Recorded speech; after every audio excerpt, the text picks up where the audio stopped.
الحمد لله رسوله بالهدى ودين الحق ليظهره على الدين كله ولو كره الكافرون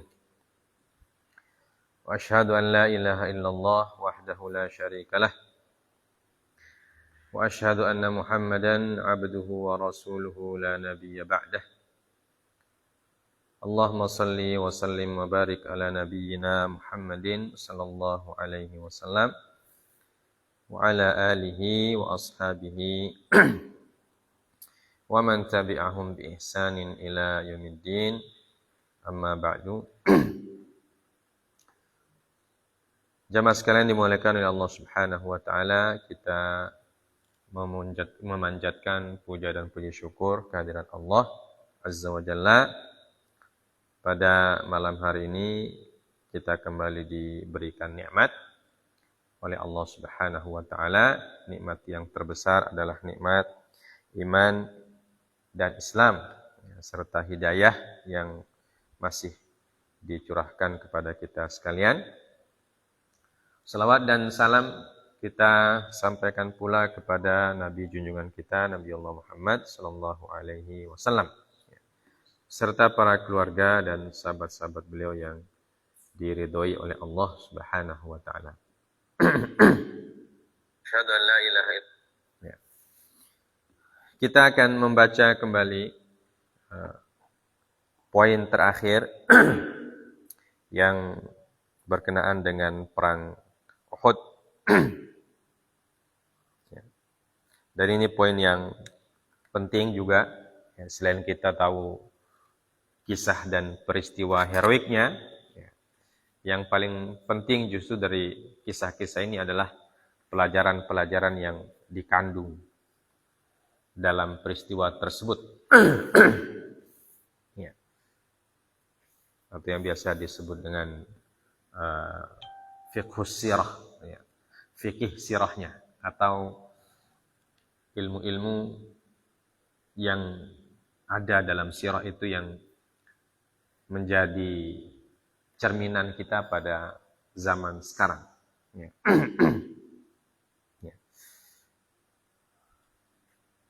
Penulis kitab sirah Syekh Safiur Rahman Al-Mubarakfuri memberikan atau mengetengahkan dua poin penting terakhir. Pertama, beliau mengatakan Al-Quran yatahaddatsu haula mawdu'il ma'rakah. Al-Quran berbicara mengenai peristiwa ma'rakah atau perang Uhud. Jadi jemaah sekalian dimuliakan oleh Allah, salah satu hikmah mungkin yang kita dapatkan pertama-tama dari apapun peristiwa yang terjadi pada zaman Nabi sallallahu alaihi wasallam, bahwa peristiwa tersebut menjadi salah satu sebab turunnya Al-Qur'an.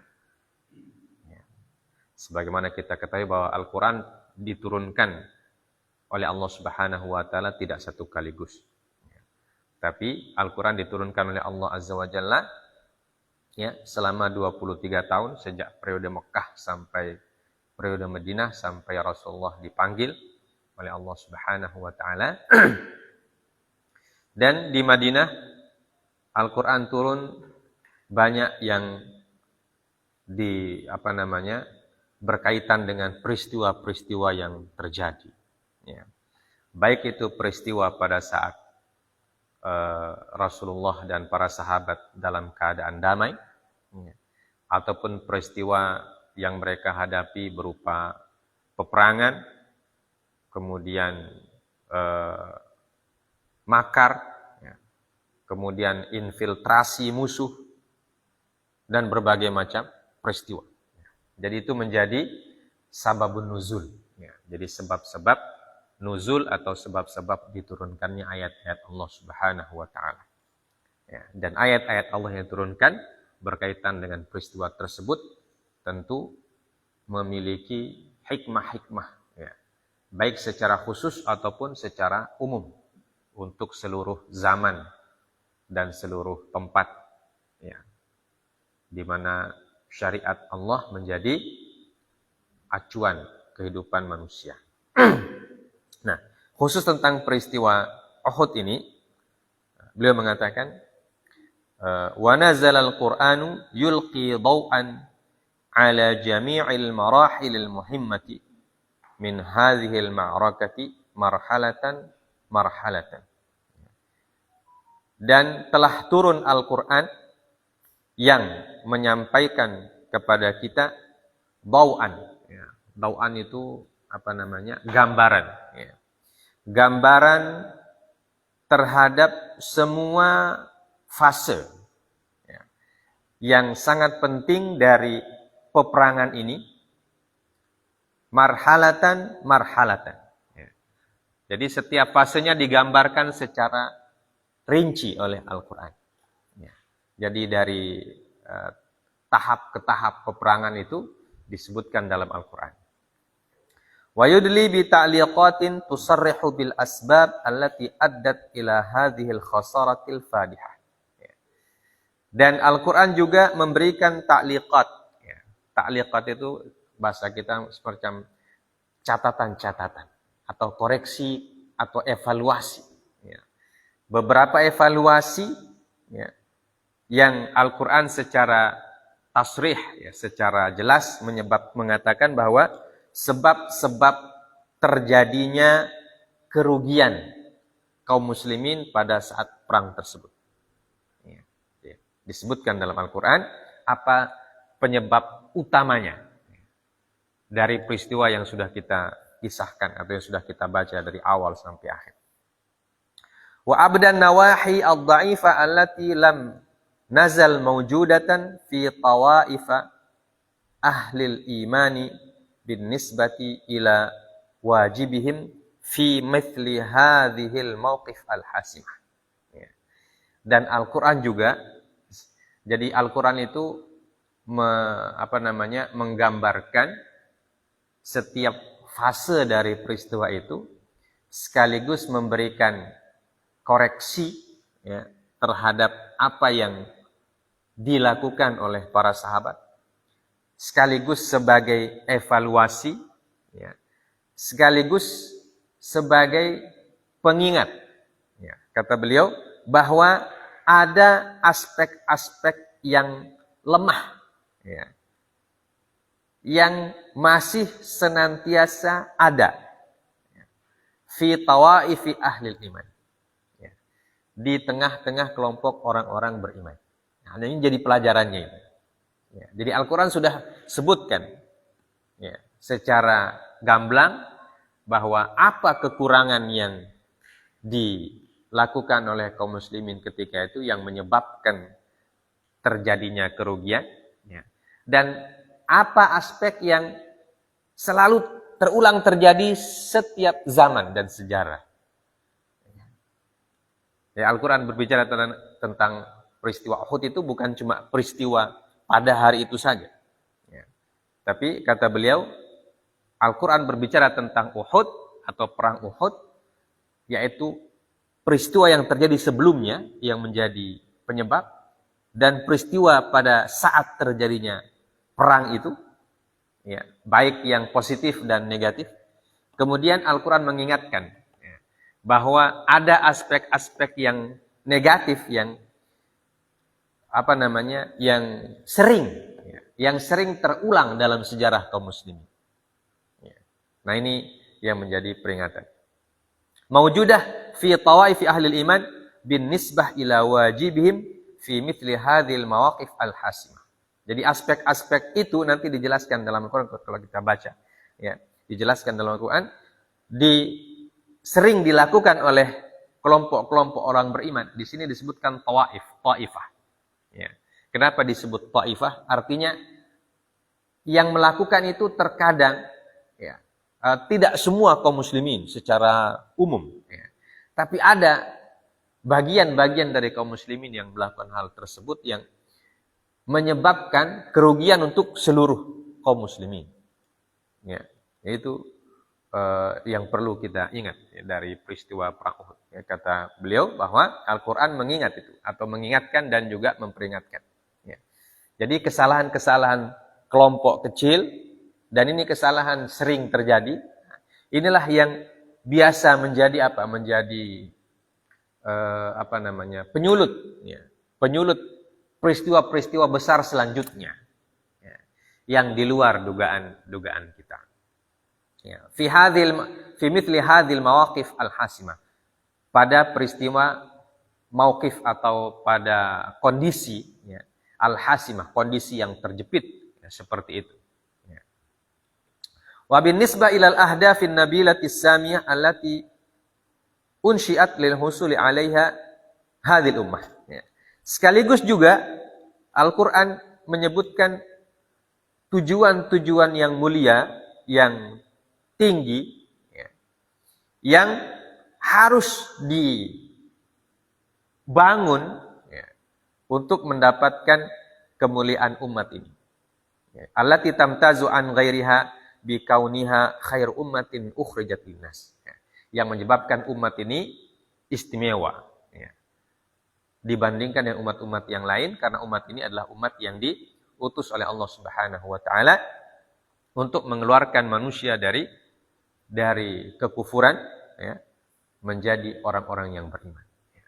Jadi Al-Qur'an, kata beliau, secara lengkap menggambarkan peristiwa perang Uhud ini, ya, dari sebab terjadinya peristiwanya, kemudian apa-apa yang menjadi kesalahan pada saat itu, ya, sekaligus memberikan koreksi, mengingatkan, dan sekaligus memberikan apa kata beliau, wabin al-ahdaf an-nabilah, ya, memberikan solusi. Ya. Jadi ada solusi dari peristiwa tersebut. Bagi apa solusinya yang bisa dilakukan ketika kita mengalami peristiwa yang sama. Ya, karena itu para ulama mengatakan bahwa mempelajari sirah nabawiyah itu sangat penting. Ya, karena apa? Karena sirah nabawiyah itu menjadi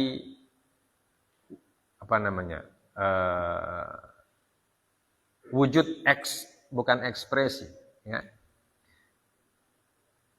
perwujudan dari apa yang menjadi ilmu dalam Al-Quran dan hadis Nabi Sallallahu Alaihi Wasallam. Ya. Jadi kalau kita bisa tahu ayatnya, tahu hadisnya, nah, bagaimana cara menerapkan ayat dan hadis itu dalam kehidupan sehari-hari? Ya.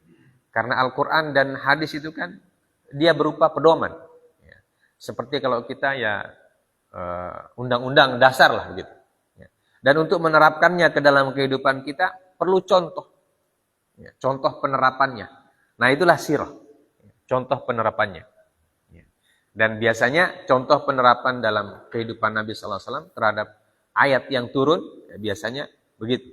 Jadi ada ayat yang pertama, kemudian nanti terjadi peristiwa selanjutnya, nanti ada lagi ayat yang turun setelah itu sebagai lanjutan dari ayat yang tadi sebelum peristiwa itu. Ya. Jadi dia menjadi evaluasi, gitu. Evaluasi dari apa yang dilakukan oleh Nabi Sallallahu Alaihi Wasallam, apakah sudah on the track, ya, atau ada menyimpang sedikit, ya, diluruskan kembali dan seterusnya. Ya, jadi itu gambarannya. Kama tahaddatsa al-Qur'anu an mauqifil munafiqin. Ya, sebagaimana juga Al-Qur'an berbicara pada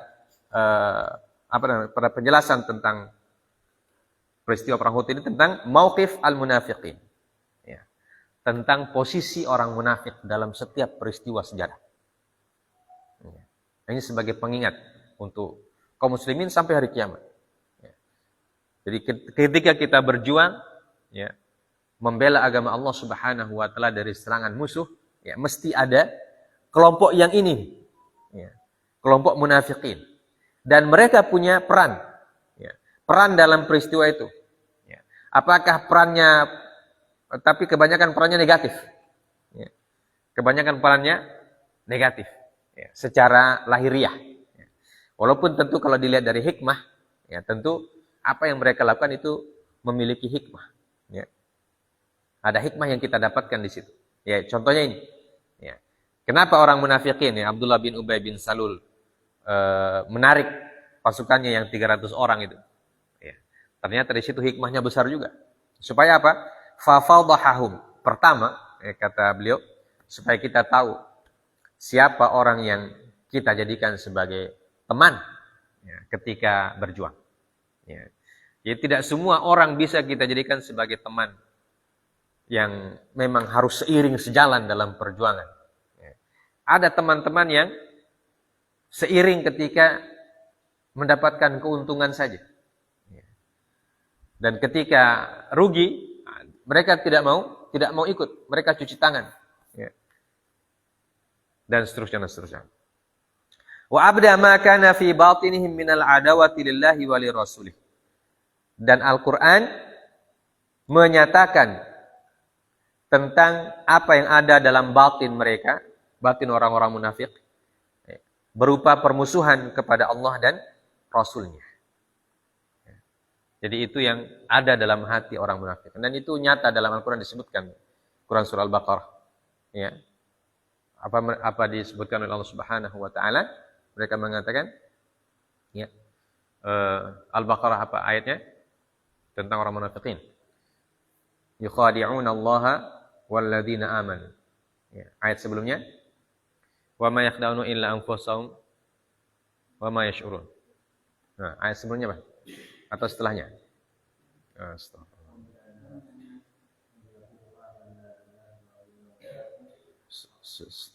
Setelahnya. Wa idza laqul ladzina amanu qalu amanna. Ya. Wa idza laqul ladzina amanu qalu amanna. Wa idza khalau ila syayatinihim qalu inna ma'akum innama nahnu mustahzi'un. Nah, ayat itu diturunkan oleh Allah Subhanahu wa taala dan bagaimana buktinya ini salah satu buktinya dari perang Uhud. Bukti kebenaran dari ayat itu. Yang disebutkan oleh Syekh Sofir Rahman merupakan salah satu pelajaran dari perang Uhud adalah Allah menggambarkan secara jelas kepada Rasulullah dan para sahabat bahwa ada orang-orang yang secara lahiriah mereka mengaku bersama kaum muslimin, tapi dalam batin mereka menyimpan atau memendam permusuhan yang besar. Baik, ma'izalati syubhat wal wasawis allati kanat takhtaliju bi qulubi du'afa'il muslimin. Wallati kana yuthiruha haula'il munafiqun wa ikhwanihimul yahud ashabud dassi wal mu'amarah. Wa qad asyara ilal hikami wal ghayat al mahmud allati tamakhadat anha hadhil ma'arakah. Sekaligus juga selain Allah menggambarkan dengan tentang peran kaum munafikin dan juga Allah juga menyebutkan di situ solusi untuk menghilangkan syubhat dan was-was atau bisikan-bisikan mereka, bisikan orang munafikin yang biasanya syubhat itu akan menimpa kaum muslimin yang du'afa, yang lemah. Seperti syubhatnya Abdullah bin Ubay bin Salul yang mempengaruhi sebagian kaum muslimin. Kenapa kamu pergi perang Uhud? Dan dia merayu dan berbagai macam. Dia punya perkataan yang membuat ada orang yang tidak jadi berangkat. Dan bahkan ada orang yang sudah berangkat ikut pulang. Nah, kata beliau dalam Al-Quran juga digambarkan itu. Sekaligus untuk memberikan pelajaran kepada kaum mukminin bahwa bisikan-bisikan orang seperti itu akan ada di setiap zaman, dalam setiap perjuangan kaum muslimin. Makanya kalau kita lihat peristiwa sejarah kaum muslimin, selalu ada seperti itu. Baik pada zaman Nabi, apalagi setelah zaman Nabi. Setelah Nabi wafat, pada zaman Khulafaur Rasyidin terjadi. Dan yang paling besar terjadi peristiwanya sejak Khalifah Utsman bin Affan radhiyallahu taala anhu. Kemudian tambah besar lagi setelah Khalifah Utsman wafat, Khalifah Ali bin Abi Thalib naik jadi khalifah. Di situ makin banyak kelihatan. Bagaimana kaum muslimin diadu domba antara satu dengan yang lain. Ya. Nah, ini yang disebutkan oleh beliau, sudah diingatkan oleh Al-Quran. Kemudian ada juga yang dibilang propaganda yang dilakukan oleh orang musyrik, orang munafikin, wa ikhwanihimul yahud, ya. Dan orang-orang Yahudi di Madinah pada saat itu. Ashabud dassi wal mu'amarah. Nah, beliau memberikan tanda kutip di sini tentang orang Yahud, beliau berikan gelar ashabud dassi wal mu'amarah. Artinya orang yang selalu membuat konspirasi. Ya, itu sifat mereka. Dan ya, pada zaman ini juga begitu. Ya. Perjanjian, belum selesai perjanjian mereka sudah khianati lagi. Ya. Itulah yang terjadi. Wa qad asyara ila al-hikam wal ghayat al-mahmudah allati tamakhadat anha hadhil ma'rakah. Dan Al-Quran telah memberikan isyarat tentang hikmah-hikmah dan juga tujuan-tujuan yang terpuji, ya, yang muncul atau yang timbul dari peristiwa perang Uhud ini. Nazalat haula mawdu'il ma'rakah sittuna ayatan min surati Ali Imran. Tabtadi'u bi dzikri awwali marhalatin fi marahil ma'rakah. Ya. Turun tentang peristiwa perang Uhud ini, kata beliau, 60 ayat dari Quran surat Ali Imran. 60 ayat, tidak main-main. Ya. 60 ayat turun tentang peristiwa ini dalam Quran surah Ali Imran. Dan diawali dengan ayat yang menyebutkan tentang awal, ya, awal fase atau fase pertama dari peristiwa perang Uhud, yaitu dalam Quran surah Al Imran ayat 121. Ya. Jadi dari ayat 121 sampai 60 ayat setelahnya berbicara tentang perang Uhud. Allah Subhanahu wa taala berfirman, ayat yang pertama yang turunkan tentang perang Uhud, wa idh ghadauta min ahlika tubawwi'ul mu'minina maqa'ida lil qital. Nah, ini ayat pertama tentang tentang perang Uhud yang disebutkan di dalam Al-Qur'an. Quran surah Ali Imran ayat yang ke-121. Wa idh ghadauta min ahlika tubawwi'ul mu'minina maqa'ida lil qital. Dan ingatlah ketika kata Allah Subhanahu wa taala, ya.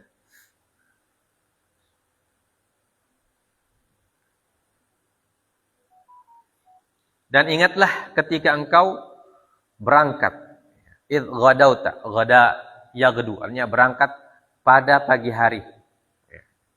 Meninggalkan keluargamu. Min ahlika tubawwi'ul mu'minin, untuk mengatur orang-orang yang beriman, maqa'ida lil qital, pada pos-pos pertempuran mereka. Ya, jadi ayat itu berbicara tentang perang Uhud. Jadi menceritakan bagaimana Rasulullah SAW berangkat ke dalam perang. Ya, jadi beliau berangkat pagi-pagi. Ya, karena kalau kita lihat peristiwanya dulu, beliau bermusyawarah dengan para sahabat itu sore hari, ya, sampai malam. Ya. Kemudian pagi hari sudah berangkat. Ya. Wa tatruku fi nihayatiha ta'liqan jami'an an nata'ija hadhil ma'rakah wa hikmatuha. Ya. Kemudian Allah Subhanahu wa taala menyebutkan sebagai penyempurna dari ayat perang Uhud ini, di ayat terakhir yang disebutkan adalah tentang ta'liq. Ta'liq itu hanya catatan, ya. Catatan jami', catatan secara gamblang, ya, catatan secara komprehensif tentang nataij, ya, hasil-hasil dari peristiwa tersebut, ya, atau dampak yang terjadi karena peristiwa perang Uhud tersebut, dan juga hikmah dari ma'rakah. hikmah dari perang Uhud tersebut. Disebutkan oleh Allah Azza wa Jalla dalam Quran surah Ali Imran ayat 179. Ya. Allah Subhanahu wa taala mengatakan, ya. Ma kana Allahu liyadharal mu'minina ala ma antum alaihi hatta yamizal khabitha minat tayyib. Wa ma kana Allahu liyutli'akum 'alal ghaibi walakinnallaha yajtabi min rusulihi man yasha. Fa'aminu billahi wa rusulihi wa in tu'minu wa tattaqu falakum ajrun 'azim. Ya. Di sini Allah Subhanahu wa taala memberikan catatan penting. Ya. Apa kata Allah? Allah tidak akan membiarkan orang-orang yang beriman sebagaimana dalam keadaan kamu sekarang ini, sehingga dia membedakan yang buruk dari yang baik. Ya. Jadi ini peristiwa perang Uhud, salah satu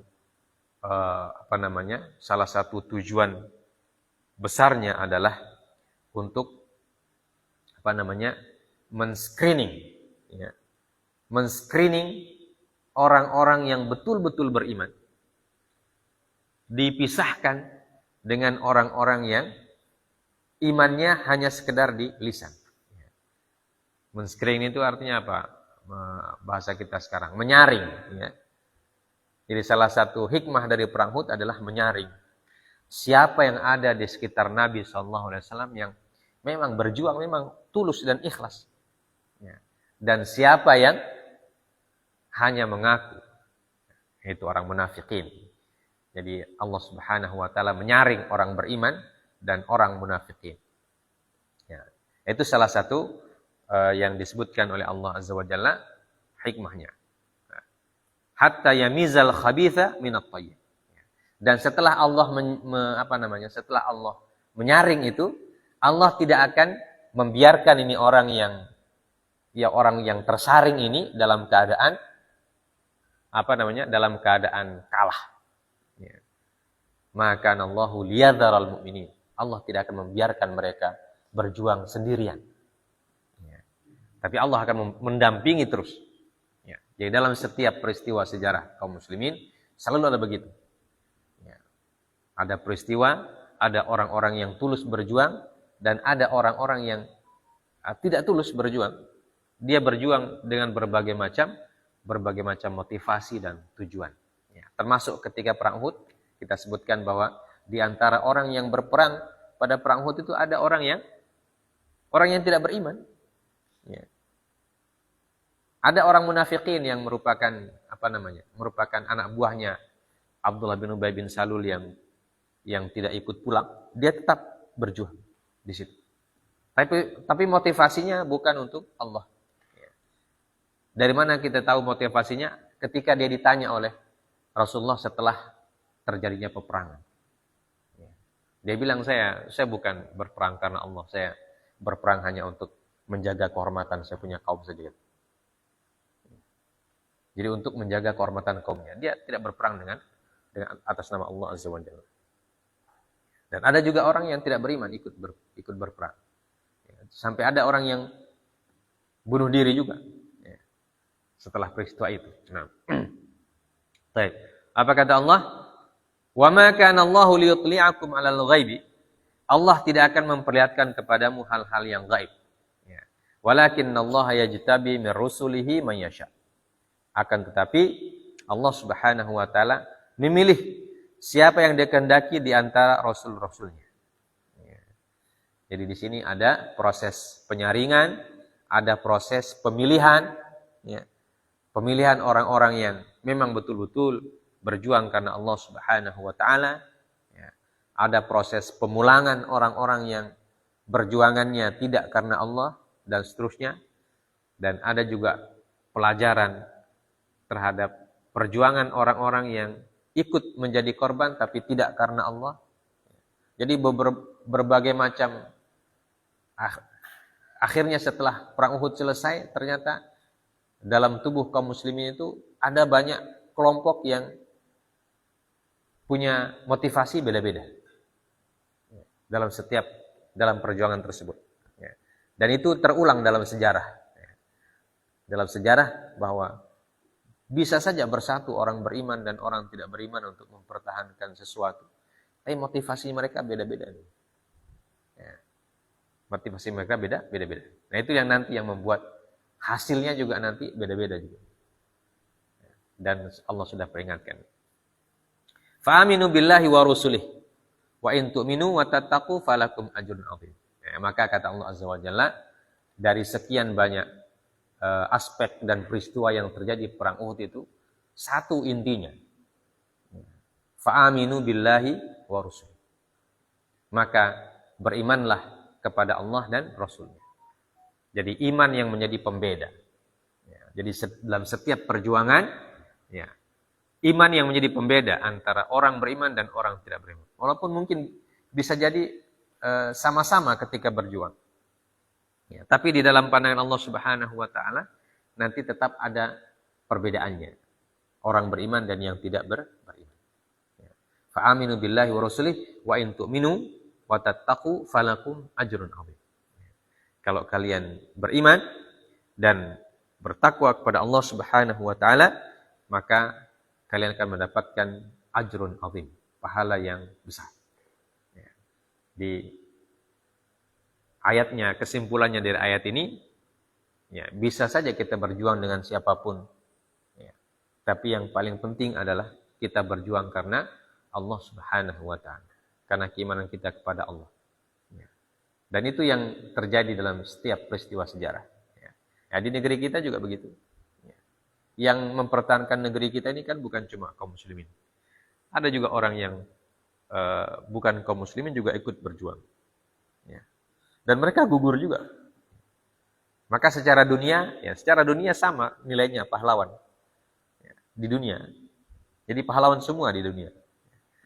Tapi nanti di mata Allah Azza wa Jalla, ya, siapa yang berjuangnya karena Allah Azza wa Jalla, fi sabilillah dan lain sebagainya, ya, itu tetap akan dipisahkan oleh Allah Subhanahu wa taala. Ya. Maka orang yang mempertahankan negerinya karena Allah, ya, itu tetap diberikan nilai poin yang lebih daripada orang yang memperjuangkan hanya sekedar untuk dunianya saja. Ya, makanya ini stressing disebutkan oleh ayat ini bahwa setiap kita melakukan sesuatu diawali dengan keimanan. Ya, diawali dengan keimanan dan ketakwaan kepada Allah. Jadi motivasinya adalah untuk mempertahankan syariat Allah Subhanahu wa taala. Jadi nanti bisa jadi korban sama-sama, bisa jadi. Karena pada perang Uhud itu ada kaum muslimin yang korban, ada orang munafikin yang korban, dan ada juga orang yang tidak beriman yang korban. Tapi nilainya di mata Allah beda-beda. Ya. Yang paling baik tentu ketika kita beriman kepada Allah dan bertakwa kepada Allah Subhanahu wa taala. Itu yang menjadi poin penting dalam setiap pelajaran sejarah. Ya. Taib. Kemudian al-hikam wal ghayat al-mahmudah fi hadhihi al-ghazwah. Jadi antara hikmah-hikmah dan juga capaian-capaian yang terpuji, ya, atau capaian-capaian yang positif, ya, hasil-hasil positif dari perang perang Uhud itu. Ya, beliau di sini menyebutkan 5 pelajaran penting yang sebagai kesimpulan, ya, dari peristiwa perang Uhud. Beliau mengatakan wa qala Ibnu Hajar qala al-ulama wa kana fi qissati Uhudin wa ma usiba bil muslimuna fiha min al-fawaid wal hikam ar-rabbaniyah asya'un 'azimah minha. Ya, beliau mengutip perkataan Ibnu Hajar Al-Asqalani rahimahullahu taala tentang peristiwa perang Uhud. Berkata Ibnu Hajar rahimahullahu taala, berkata para ulama bahwasanya di dalam kisah perang Uhud dan apa yang menimpa kaum muslimin, di dalamnya ada faidah-faidah dan hikmah-hikmah rabbaniyah yang sangat banyak. Ya. Jadi kalau kita mau hitung satu persatu bisa menjadi kitab khusus, ya, tentang hikmah-hikmah yang terkandung dalam perang Uhud ini. Ya, hikmah yang tadi kita sudah sebutkan, pertama, ya, menjadi sebab turunnya sekian banyak ayat Allah Subhanahu wa Ta'ala. Ya. 60 ayat turun tentang perang Uhud.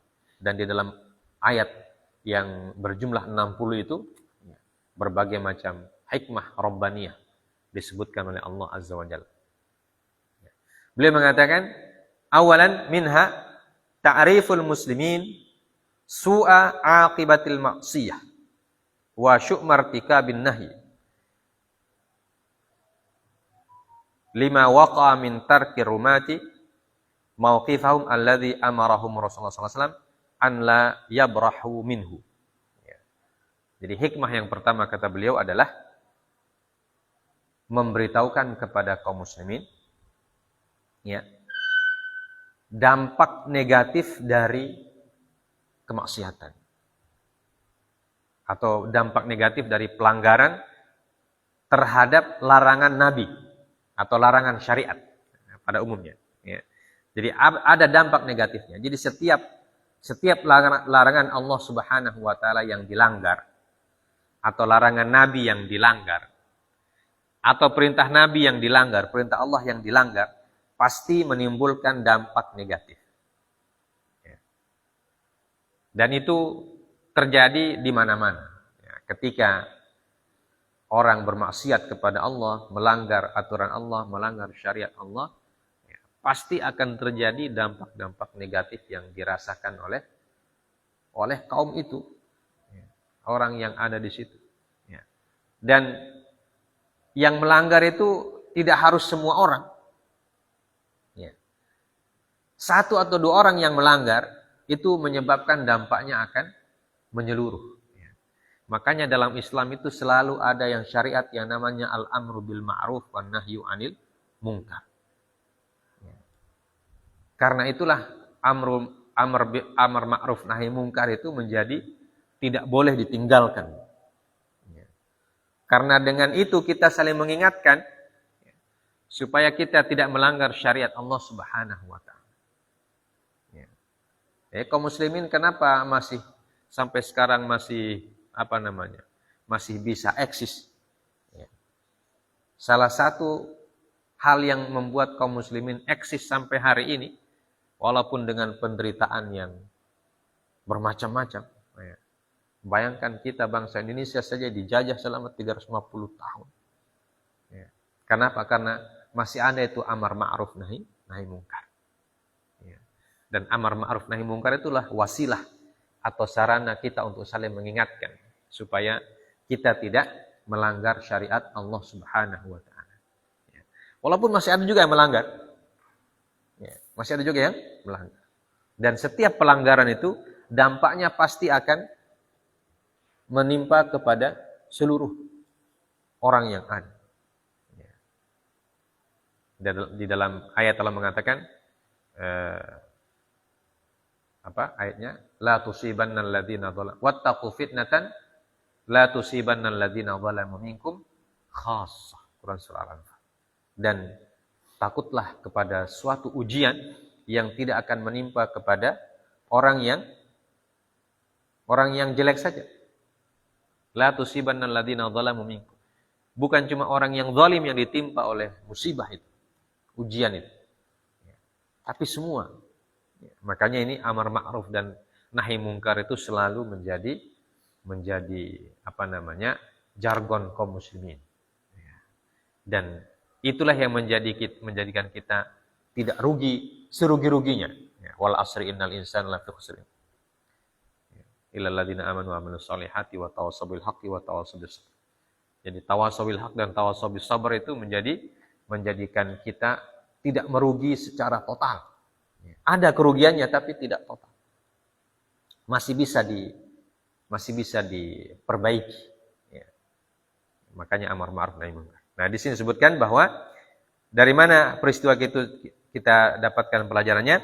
Karena ketika waqa'a min tarkir rumah mauqifahum alladzi amarahum Rasulullah SAW. Ya.